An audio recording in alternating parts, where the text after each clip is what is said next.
Marine Mega Biodiversity. Lautan dengan keanekaragaman hayati terbesar di dunia. Tempat di mana Samudra Hindia dan Samudra Pasifik bertemu. Lautan yang penuh dengan kehidupan, mulai dari yang kecil tak terlihat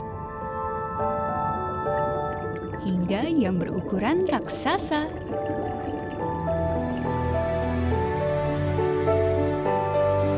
Lautan yang penuh dengan produktivitas dan nilai ekologi penting. Lautan Indonesia.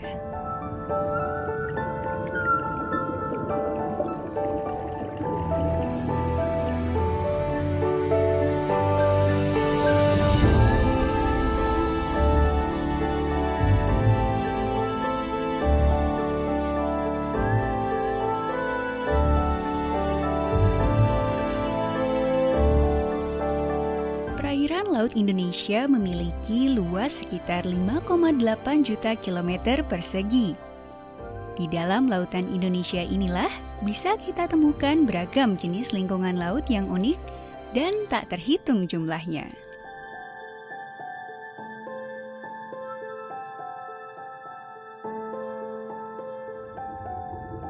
Di lautan Indonesia, beragam spesies unik di dunia tinggal. Sekitar 3.500 spesies ikan, 1.114 spesies rumput laut, dan lebih dari 450 biota terumbu karang menghuni lautan Indonesia.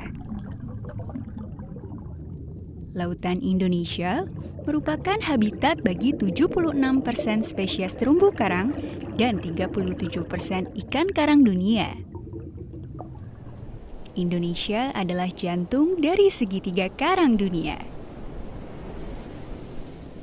Sementara itu di pesisir, panjang garis pantai Indonesia mencapai lebih dari 108.000 km. Di sepanjang garis pantai itulah kita dianugerahi hutan mangrove sekitar 3,48 juta hektar.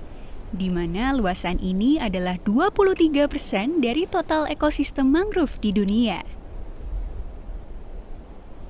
Sebagai negara kepulauan terbesar di dunia, nilai sumber daya dan jasa laut Indonesia mencapai 2,5 juta triliun dolar per tahunnya.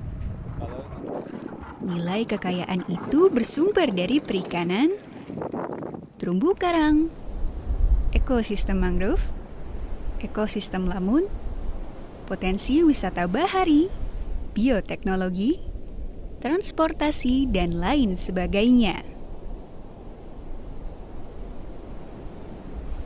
Kekayaan yang besar ini selain belum dioptimalkan, justru mendapatkan ancaman.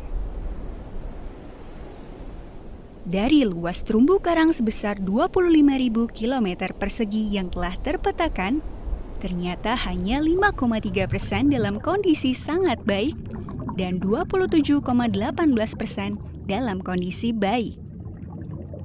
Sisanya 37,25% dalam kondisi cukup baik dan 30,45% dalam kondisi rusak.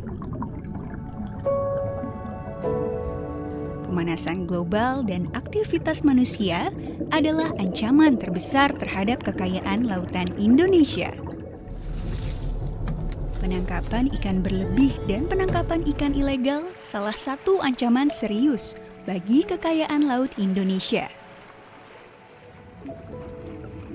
Demikian pula dengan penggunaan alat-alat tangkap yang merusak lingkungan seperti bom ikan, racun, kompresor, dan jaring yang bisa merusak karang adalah penyumbang ancaman terbesar. Belum lagi masalah sampah di laut. Masalah sampah ini tak hanya di pesisir saja, bahkan ke laut lepas dan lautan dalam. Secara umum, sampah sangat mengganggu kehidupan biota laut dan ekosistem, serta kesehatan manusia juga kepada pariwisata. Pasalnya, sampah yang masuk ke laut umumnya mengandung plastik dan logam. Keduanya mengalami proses pelapukan dan penguraian yang cukup lama, yaitu 50 hingga 400 tahun. Ancaman-ancaman ini jika tidak ditanggapi dengan baik akan membuat sumber daya laut kita di ambang kehancuran. Terlebih, pemanfaatan terhadap potensi yang ada juga belum maksimal. Mengenali kekayaan negeri ini bukan lagi sekedar cerita untuk anak cucu kita. Mengenali kekayaan lautan Indonesia bukan sekedar memanfaatkan dan menjaganya. Ancaman dan kerusakan telah terjadi. Apa yang kita rasakan hari ini adalah hasil kerja kita di masa lampau. Bekerja sekarang, menjaga kekayaan laut kita untuk esok yang akan menjelang.